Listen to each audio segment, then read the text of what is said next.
안녕하세요. 반갑습니다. 오늘은 8월 15일 월요일입니다. 예수님의 이름으로 우리 함께 살펴보겠습니다. 저는 함께하고 있는 저는 포트리 교회를 섬기는 김현수입니다. 우리 기도드리고 시작하겠습니다. 저희들을 사랑하시는 아버지 하나님, 오늘 이 아침에도 주님 앞에 저희들 함께 할 수 있도록 인도하시고 주의 거룩하신 은혜로 이 모든 것들을 다시 한번 상기하고 기억할 수 있도록 도와주셔서 감사합니다. 주님, 매일매일을 살아가면서 세상에 이루어지는 여러 가지 것들을 바라보면서 너무 마음이 아프고 또 주님께서 오실 시간이 다 되었음을 다시 한번 생각해 보게 됩니다. 오 아버지 하나님, 저희들 매일 저희 자신에게 주어진 일들 속에서 세상적인 일로 빠지는 것이 아니라 주님을 먼저 생각할 수 있도록 도와주시고 어떤 일에서든지 주님을 바라볼 수 있도록 축복하여 주시옵소서.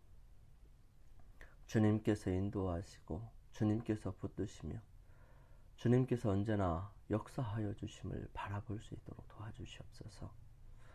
주님, 저희들 기도드리고 간구드리는 데 있어서 주님의 이름으로 드린다는 게 무엇을 의미하는 것인지 다시 한번 생각해 볼 수 있도록 인도하여 주시옵소서. 기도가 눈에 보이지는 않고 또 기도가 하늘에 상달된 것인지 아닌지 확실하게 우리가 인지하고 느낄 수는 없지만 주님, 저희들 믿음으로 또 주님께서 주신 약속을 의지함으로 그 모든 것들을 이루어가게 도와주시옵소서. 아버지께서 저희들에게 함께하여 주실 때 이 모든 것들이 주님 안에서 온전하게 이루어지고 저희들의 마음이 보이지 않는 주님을 바라볼 수 있고 믿을 수 있고 의지할 수 있게 될 것입니다. 아버지 하나님, 도와주시옵소서. 오늘도 주님 앞에 간절한 마음으로 기도드리는 주님의 사랑하는 자녀들에게 이 믿음을 허락하여 주셔서 우리가 생각하는 것보다 늘 우리 옆에 같이 계시는 주님을 기억할 수 있도록 도와주시고 여러 가지 상황들 속에 어렵고 힘들고 괴로운 마음이 들지만 그 너머에 언제나 이 모든 것들을 통제하시고 붙드시며 우리로 하여금 주님께로 이끌어 가시는 주님이 계심을 기억할 수 있도록 도와주시옵소서. 아버지 하나님, 시작하는 시간입니다.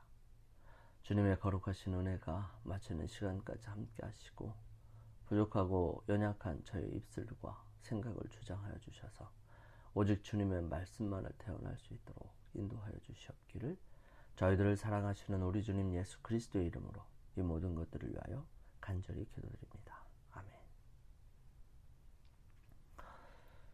요한복음 14장 14절은 내 이름으로 무엇이든지 내게 구하면 내가 시행하리라 말씀하십니다. 예수님께서는 얼마 있지 않아 이 제자들을 떠나셔야 했습니다. 제자들의 든든한 후원과 격려가 되시던 그런 분이 하늘로 떠나시려 할 때에 그들은 혼란과 무력감을 느끼기 시작했습니다. 그렇지만 비록 그들이 육신적으로는 더 이상 그분을 볼 수 없지만 예수님께서는 놀라운 약속을 그들에게 주셨습니다. 요한복음 14장 1절부터 14절에 있는 말씀을 함께 읽어보시겠습니다. 너희는 마음에 근심하지 말라. 하나님을 믿으니 또 나를 믿으라. 내 아버지 집에 거할 것이 많도다. 그렇지 않으면 너희에게 일렀으리라. 내가 너희를 위하여 거처를 예비하러 가노니 가서 너희를 위하여 거처를 예비하면 내가 다시 와서 너희를 내게로 영접하여 나 있는 곳에 너희도 있게 하리라. 내가 어디로 가든지 그 길을 너희가 아느니라. 도마가 이르되 주여 주께서 어디로 가시는지 우리가 알지 못하거늘 그 길을 어찌 알겠사옵나이까. 예수께서 이르시되 내가 곧 길이요 진리요 생명이니 나로 말미암지 않고는 아버지께로 올 자가 없느니라. 너희가 나를 알았다면 내 아버지도 알았으리라. 이제부터는 너희가 그를 알았고 또 보았느니라. 빌립이 이르되 주여 아버지를 우리에게 보여주옵소서. 그리하면 족하겠나이다. 예수께서 이르시되 빌립아, 내가 이렇게 오래 너희와 함께 있으되 내가 나를 알지 못하느냐? 나를 본 자는 아버지를 보았거늘 어찌하여 아버지를 보이라 하느냐? 내가 아버지 안에 거하고 아버지는 내 안에 계신 것을 내가 믿지 아니하느냐? 내가 너희에게 이르는 말은 스스로 하는 것이 아니라 아버지께서 내 안에 계셔서 그의 일을 하시는 것이라. 내가 아버지 안에 거하고 아버지께서 내 안에 계심을 믿으라. 그렇지 못하겠거든 행하는 그 일로 말미암아 나를 믿으라. 내가 진실로 진실로 너희에게 이르노니 나를 믿는 자는 내가 하는 일을 그도 할 것이요 또한 그보다 더 큰 일도 하리니 이는 내가 아버지께로 감이라. 너희가 내 이름으로 무엇을 구하든지 내가 시행하리니 이는 아버지로 하여금 아들로 말미암아 영광을 받으시게 함이라. 내 이름으로 무엇이든지 내게 구하면 내가 시행하리라. 특히 13절 14절에 따르면 예수님께서는 당신의 이름으로 무엇이든지 구하면 행하겠다고 약속하셨습니다. 이러한 까닭에 우리는 언제나 기도의 맨 마지막에 다음과 같이 덧붙입니다. 예수님의 이름으로 기도드립니다. 아멘. 예수님의 이름으로 기도드린다는 것은 무엇을 의미하는 것일까요? 예수님께서 우리에게 이렇게 기도하라 라고 권면하신 까닭은 무엇일까요? 이 구절에서 예수님께서 말씀하시고자 하시는 핵심을 이해하도록 도와주는 단서는 무엇일까요? 참된 믿음에는 시간의 경과나 또 수고의 과중함이 쇠약하게 할 수 없는 탄력성과 원칙에 대한 확고함과 목적에 대한 견인 불발성이 있습니다.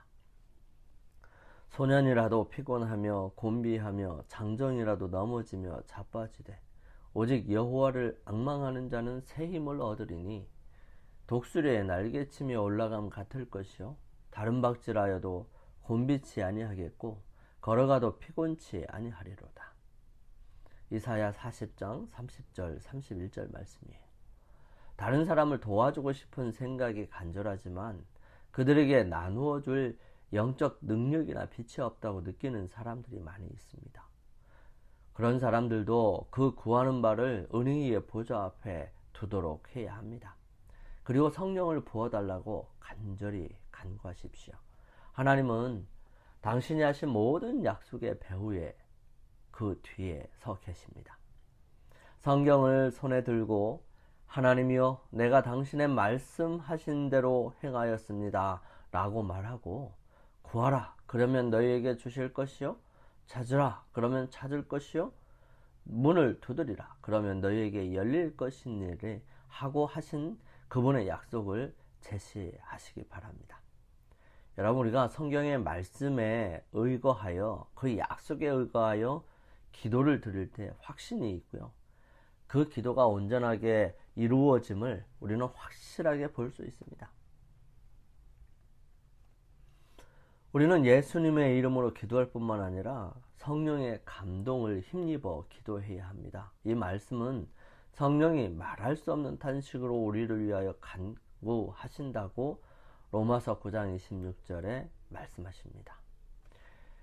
이 말씀의 뜻을 해석한 말이 바로 그것입니다. 예수님께서 나의 이름으로 내 이름으로 구하라 라고 하는 것은 예수님께서 약속하신 또 다른 보혜사가 그 일을 위하여 친히 간구하시고 또한 그 모든 일들을 주님께서 직접 하늘에서 하나님 앞에 간구하시고 우리를 위해 그 일들을 이루어 가신다는 사실을 말씀하시는 것입니다. 기도를 하나님께서 즐겨 응답하십니다. 우리가 그리스도의 이름으로 간절하고 열렬하게 기도 드릴 때 그 열정에 우리의 온갖 구하는 것이나 생각하는 것에 더 넘치도록 우리의 기도에 응답하시겠다는 하나님의 보증이 있습니다. 그리스도께서는 이렇게 말씀하셨습니다. 무엇이든지 기도하고 구하는 것은 받은 줄로 믿으라. 그리하면 너희에게 그대로 되리라. 너희가 내 이름으로 무엇을 구하든지 내가 시행하리니 이는 아버지로 하여금 아들을 인하여 영광을 얻으시게 하려 함이라. 성령의 감동하심을 입은 사랑의 사도 요한은 아주 명백하고 확신 있게 그의 뜻대로 무엇을 구하면 들으십니다. 우리가 무엇이든지 구하는 바를 들으시는 줄을 안즉 우리가 그에게 구한 그것을 얻은 줄을 또한 아느니라고 말씀하십니다. 그러므로 여러분, 우리가 구하고자 하는 바를 예수님의 이름으로 하나님 아버지께 줄기차게 구하시게 되기를 바랍니다. 하나님께서는 그 이름을 존중히 여기실 것입니다. 보좌에 둘린 이 무지개는 하나님의 참된 분이시며 그분에게는 번역하심이나 회전하는 그림자도 없으시다는 보증이 우리에게 주어져 있습니다. 우리는 범죄하였고 그의 은총을 받을 아무런 자격도 없지만 그분은 친히 우리의 입술에 주의 이름을 위하여 우리를 미워하지 마옵소서, 주의 영광의 위를 욕되게 마옵소서, 우리와 세우신 주의 언약을 기억하시고 패하지 마옵소서 라는 예레미야의 가장 귀한 기도를 넣어주셨던 것입니다. 우리가 그분에게 나아가 우리의 죄와 무가치함을 자복할 때에 그분은 우리의 부르짖음에 귀를 기울이시겠다는 보증을 주셨습니다. 그분의 보좌에 명예를 걸고 그분이 우리에게 하신 말씀을 성취시키겠다고 이루시겠다고 약속하셨습니다. 예수님을 표상한 아론처럼 우리의 구주께서는 이 성전에 들어가실 때에 그분의 모든 백성들의 이름을 가슴에 붙이고 들어가십니다. 우리의 대제사장께서는 그분을 의지하도록 격려하셨던 모든 말씀을 기억하십니다. 그리고 그분은 늘 그분의 언약을 생각하십니다. 그분에게 구하는 모든 사람은 받게 될 것입니다. 두드리는 사람에게는 문이 열릴 것이고요. 주님께서는 나를 괴롭게 하지 말라, 문이 이미 닫혔으니 내가 원하지 않는다 라고는 말씀을 핑계하시지 않을 것입니다. 아무도 내가 너희를 도울 수 없다는 말을 듣지 않을 것입니다. 밤중에 굶주린 영혼을 먹일 떡을 구하는 자들은 분명히 받게 될 것입니다. 이 밤늦게 찾아온 친구에 대한 비유에서 이 친구를 위하여 떡을 구한 사람은 소용대로 받았습니다. 요구하는 대로 받았죠.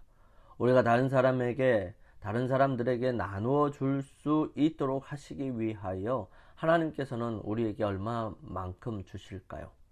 그리스도의 선물의 분량대로 주시겠다고 말씀하십니다. 전사들은 사람들이 자기 동포들을 어떻게 취급하는지에 대해 깊은 관심을 가지고 바라봅니다. 전사들은 죄에 빠진 사람들에게 그리스도와 같은 동정심을 나타내는 사람을 보면 그의 곁으로 가까이 가서 그 죄에 빠진 사람들에게 생명의 떡 될 만한 말을 기억나게 해주고요. 그렇게 해서 그러하여금 그것을 말해주게 합니다. 이와 같이 하나님이 그리스도 예수 안에서 영광 가운데 그 풍성한 대로 너희 모든 쓸 것을 채우시리라 말씀하신 빌립보 4장 19절의 말씀처럼 우리의 삶에 그런 것들이 이루어지고 확실하게 이루어지는 모습을 볼 수 있게 될 것입니다. 여러분, 증거가 진실되고 사실일 때 그분은 그 증거를 내세의 생명의 능력으로 강력하게 만드실 것입니다. 주님의 말씀은 진리와 의로 우리의 입술에서 흘러나올 것입니다. 다른 사람을 위하여 개인적인 노력을 할 때에 우리는 먼저 은밀히 정말 간절하게 기도를 많이 해야 합니다. 그 이유는 영혼을 구원하는 과학을 이해하려면 큰 지혜가 요구되기 때문이죠. 사람들과 교제하기 전에 먼저 그리스도와 교통하십시오. 그분과 함께 기도하시기 바랍니다. 그분 앞에서 다른 사람들을 위하여 기도 드릴 때 하늘의 은혜의 보좌에 나아가게 되는 것이 되고요. 사람들을 도울 준비를 갖추게 되고 하나님께서 은혜를 베풀어 주실 것입니다. 하나님 곧 살아계신 하나님을 갈망하기 위하여 여러분 우리의 마음을 열읍시다. 예수님의 생애는 사람이 신성에 참여할 때 어떤 일을 할 수 있는지를 보여줍니다. 예수님께서 하나님께로부터 받은 것은 우리도 받을 수 있는 것입니다. 그러므로 그것을 구하고 받게 되기를 바랍니다. 야곱과 같은 아주 굳건한 믿음과 엘리야와 같은 백전불굴의 정신을 가지고 하나님께서 약속하신 모든 것을 간구하십시오. 여러분, 우리의 마음을 하나님께 대한 영광스러운 생각으로 가득 채우게 되기를 바랍니다. 우리의 생각을 보이지 않는 끈으로 예수님의 생애와 연결시켜야 합니다. 어두운 데서 빛이 비추라고 그렇게 말씀하신 그분이 우리의 마음에 예수 그리스도의 얼굴에 있는 하나님의 영광을 아는 빛을 비추기를 기뻐하신다는 사실입니다. 성령께서는 하나님께 대한 그것을 우리에게 보여주시고요. 그것이 순종하는 사람의 마음에 들어가 살아있는 능력이 되게 하십니다. 예수님께서 여러분과 저를 인도하사 무한한 세계의 문턱까지 이르게 하실 것입니다. 우리는 거기서 휘상 뒤에 있는 영광을 볼 수 있게 될 것이고요. 또한 항상 살아계셔서 우리를 위하여 간구하시는 예수님의 충만함을 사람들에게 나타내 보일 수 있게 될 것입니다. 우리가 예수님의 이름으로 간구할 때 하늘의 모든 능력이, 권능이 우리를 위해 활동하게 됩니다. 우리는 우리 주변에서 일하고 있는 천사들을 보지 못할 수도 있습니다. 그러나 우리의 요청에 응하기 위하여 예수님의 이름으로 하늘 보좌로부터 파송된 천사들이 우리 주변에 서 일하고 있습니다. 우리 주변에서 일하고 있습니다. 때때로 우리는 예수님의 이름으로 기도하고 눈을 뜨면 모든 상황이 바뀌어 있을 것으로 기대하지만 상황은 전혀 바뀐 것이 없는 것처럼 보입니다. 그렇지만 하나님의 능력은 예수님이 폭풍을 잠잠케 하실 때처럼 극적인 모습으로 나타날 수도 있고 겟세마네 동산에서 예수님을 격려하실 때처럼 조용하고 눈에 띄지 않게 임할 수도 있습니다. 어떤 극적인 사건이 갑자기 일어나지 않는다고 할지라도 그것이 하나님께서 우리를 위해 역사하시지 않는다는 뜻은 아닙니다. 요한복음 14장 1절부터 14절 말씀을 한번 자세히 살펴보시게 되기를 바랍니다. 읽으면서 예수님께서 우리 앞에서 직접 말씀하시고 계신다고 상상해 보십시오. 이 약속에서 어떤 소망과 격려를 발견할 수 있을까요? 그분이 우리와 늘 함께 있고 싶어 하시고 우리로 하여금 영원히 그분과 함께 살기를 원하신다는 사실과 함께 이 땅에서 살 동안 부모가 없는 자녀처럼 목자 없는 양떼처럼 버려지지 않는다는 사실을 분명하게 우리에게 이야기해주고 있는 것처럼 느낍니다. 요한복음 14장에서 예수님께서는 사랑하는 제자들을 위한 위대한 약속들을 주셨습니다. 재림의 약속뿐만 아니라 예수님의 이름으로 드리는 모든 기도에 응답하시겠다는 예수님의 말씀은 당신 제자들뿐만 아니라 오늘을 살아가는 우리에게도 큰 희망이 됩니다. 눈앞에 펼쳐진 시련 앞에서 분명한 예수님의 약속을 기억할 때 우리는 포기하지 않고 인내할 수 있습니다. 그 약속을 굳건하게 붙잡을 수 있는 믿음 주시기를 간절히 기도하십시다. 예수님께서는 당신의 이름으로 무엇이든지 구하면 행하시겠다고 약속하셨습니다. 비록 하나님의 능력이 극적으로 나타나는 것은 보지 못해도 우리는 믿음을 가져야 합니다. 그 믿음을 가질 때 우리의 마음속에 그분께서 평안을 허락해 주실 것입니다. 영감의 교훈입니다. 예수님의 이름으로 기도함. 예수님께서는 그들의 성공의 비결은 당신의 이름으로 힘과 은혜를 구하는 데 있다고 설명하셨다. 그분은 그들을 위하여 간청하시려고 아버지 앞에 나아가실 것이다. 예수께서는 그 영혼을 대신하여 나아가실 것입니다. 그분은 그들의 성공의 비결은 당신의 이름으로 힘과 은혜를 구하는 데 있다고 설명하셨다. 그분은 그들을 위하여 간청하시려고 아버지 앞에 나아가실 것이다. 예수께서는 그 영혼을 대신하여 마치 자기 자신이 소망인 것처럼 겸손한 탄원자의 기도를 드리신다. 성실한 기도는 어떤 것이나 하늘에서 들으신 바 된다. 우리 함께 기도드리겠습니다. 사랑의 아버지 하나님, 주님께 기도드릴 때마다 극적이고 화려하지는 않더라도 여전히 우리의 구원을 위해 오늘도 일하시고 계시는 하나님의 은혜를 인하여 감사를 드립니다. 우리 늘 기도드릴 때마다 예수님의 이름에 능력이 있음을 믿고 오늘도 예수님의 이름을 부르며 간절히 기도하는 하늘 백성이 되게 해 주시옵소서. 거룩하신 은혜를 입고 보이는 상황 너머에 계시는 주님을 믿음으로 바라볼 수 있도록 인도하여 주셔서 저희들이 믿음으로 성장해 나갈 수 있도록 도와주시며 순간순간마다 주의 거룩하심을 맛볼 수 있도록 도와주시옵소서. 모든 것을 저희들을 사랑하시는 우리 주님 예수 그리스도의 이름으로 간절히 기도드립니다. 아멘. 오늘 하루를 주님 안에서 승리하시기 위하여 주님 앞에 나아가게 되시기를 바랍니다. 주님께서 여러분과 함께 하시고 오늘 하루를 승리하게 해주실 것입니다. 저는 내일 아침 다시 찾아뵙겠습니다. 감사합니다.